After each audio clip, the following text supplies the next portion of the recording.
Hola, muy buenas noches. Mi nombre es Pablo Pineda Rivera. Soy estudiante de primer semestre de Economía. En el siguiente video les voy a presentar un poco del contexto colateral que hay en la economía de México recientemente y también la economía global, dicho sea de paso, a la vez que voy a proponer un par de soluciones a nivel fiscal para que mejoren los números del país.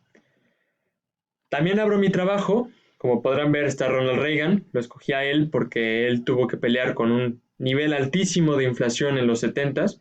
Bueno, que realmente ocurrió en los 70s y después se empezó a controlar en su presidencia. La frase viene así: el hombre no es libre a menos que el gobierno sea limitado. Es muy importante que entendamos el contexto de nuestra historia porque muchas de las cosas que ya ocurrieron están ocurriendo ahorita otra vez. Podemos aprender mucho del pasado. Pero sin más, comencemos con las cifras. Esta gráfica, en Excel, con datos del INEGI, muestra el Producto Interno Bruto de los últimos 5 años de México. Podemos ver que su crecimiento era bastante estable. 5, 2, de hecho, se hablaba del maldito 2%, ¿no? Mantiene como en un 2% varios sexenios, hasta que llega el presidente, baja un poquito, en momentos está debajo del cero en algunos trimestres y luego continúa hasta que tenemos una caída brutal en el 2020. Es la pandemia.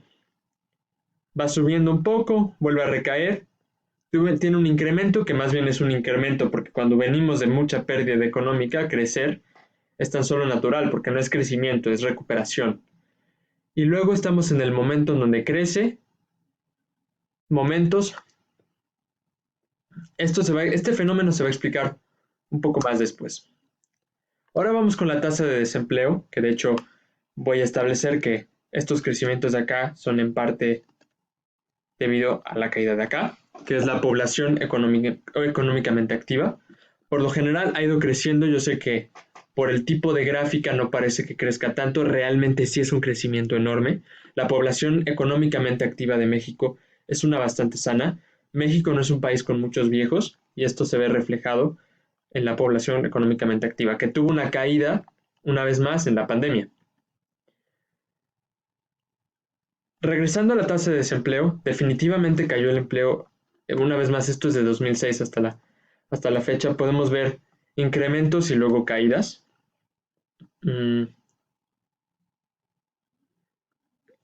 Ok, perfecto. Vamos a hablar ahora del comportamiento actual de la inflación. Esta gráfica, a diferencia de las anteriores, la hice en Stata, mostrando la inflación general, la subyacente y la no subyacente.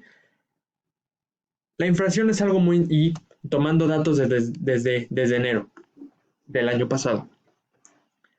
Aquí es donde me voy a tomar un momento y voy a explicar el contexto global, que es muy importante. Y es que la inflación, para que haya inflación, se tienen que cumplir dos condiciones principales: que la demanda crezca y que el suministro baje. El caso de la inflación actual es uno muy interesante y para esto me voy a basar un poco en las cifras encontradas en los Estados Unidos. Ocurrió la pandemia y Trump empezó a dar cheques para que la gente pudiera gastar más. Su idea era que la gente fuera, saliera, gastara y eso mantuviera la economía a flote. Era para incentivar la economía. El hecho es que la gente lo ahorró. Baja la pandemia, no voy a decir que terminó, pero baja la pandemia y la gente se desata comprando. Es decir, la demanda sube. Pero por distintos motivos, podemos nombrar tres principalmente: la guerra de Ucrania con Rusia, el exceso de COVID, de casos de COVID que está teniendo China. Su vacuna no los defiende aparentemente de variantes como el Omicron, y más del 95% de las grandes empresas tienen base en China, ¿no? Es una empresa donde, recuerdo, está en algún lugar allá atrás, que leí un libro que se llamaba de iPencil, que explicaba la cadena de suministros para un lápiz, ¿no? En la madera y de dónde viene la pintura y de dónde viene el metal que sostiene la goma y la goma, ¿no? Y luego distribúyelo. Es mucho trabajo. Y luego, las relaciones dañadas entre los aliados occidentales y Arabia Saudita. Y voy a explicar eso El hecho es que la gente salió, ha estado comprando mucho, la demanda aumenta, pero luego el suministro baja, se empieza a producir menos, el costo de esa producción aumenta, esto sube los precios y hace que la gente, y hace que la inflación crezca. Entonces las dos vías por las cuales puede crecer la inflación están ocurriendo a la vez. Y luego tenemos que tomar algo muy, muy, muy importante en cuenta y es el manejo inicial. En Estados Unidos, y al igual que en muchos países del mundo, se empezaron a dar apoyos económicos, programas sociales para mitigar el impacto que esto tenía en la población. En el caso de los Estados Unidos, Biden el año pasado se gastó 7 trillones de dólares, bueno, 7 billones en castellano, trillones en inglés.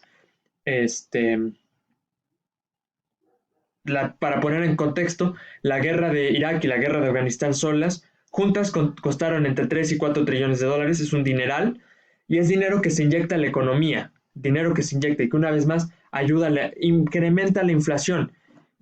Al inicio, Estados Unidos, el jefe de la Reserva Federal, estaba inseguro de si iba a aumentar, de si la inflación iba a ser permanente, entonces no optaron por aumentar la tasa de interés.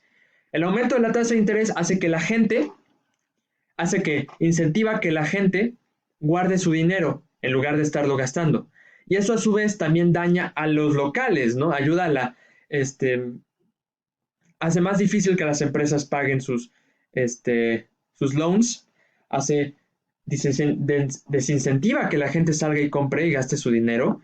Y algo más interesante, y es lo que está pasando ahorita también en los mercados a nivel global, es que de golpe decidieron levantar la tasa de interés en un montón de países y eso está haciendo que mucha gente que tenía su dinero guardado en el mercado de valores lo saquen, haciendo que los mercados colapsen. La inflación está creciendo y esto nos pone en miras de una recesión, ¿no? Un interés, entonces, y esto es porque matemáticamente es muy difícil reconciliar la idea de combatir la inflación y combatir la idea de una recesión, aumentar la economía. Aquí va lo que yo haría. Y pongo estas tres banderas porque está principalmente basado en lo que Reagan hizo en los 70s, en lo que Netanyahu hizo en el 2003 siendo ministro de Finanzas y en lo que Víctor Orbán hizo en 2008. Lo primero que haría sería intereses altos para combatir la inflación. Cuando el expresidente Reagan lo hizo, creó una recesión, pero la inflación cayó del 13.5% en el 81 al 3.5% en el 88.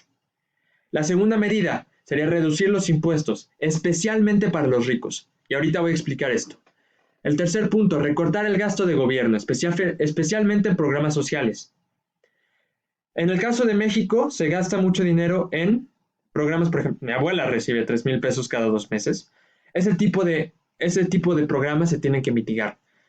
Me voy rápido por el tiempo. Recortar el impuesto de sociedades para que sea aún más competitivo.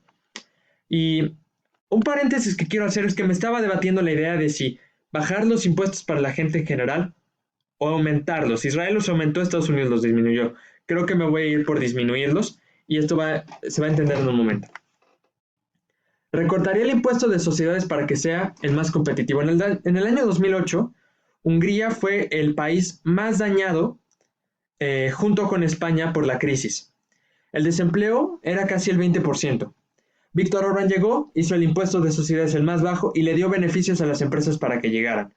No solo se recuperaron los impuestos de los empleos en un lapso de 2 años, que el desempleo pasó del 20 a ser el 2%, sino que también se crearon empleos de mejor calidad.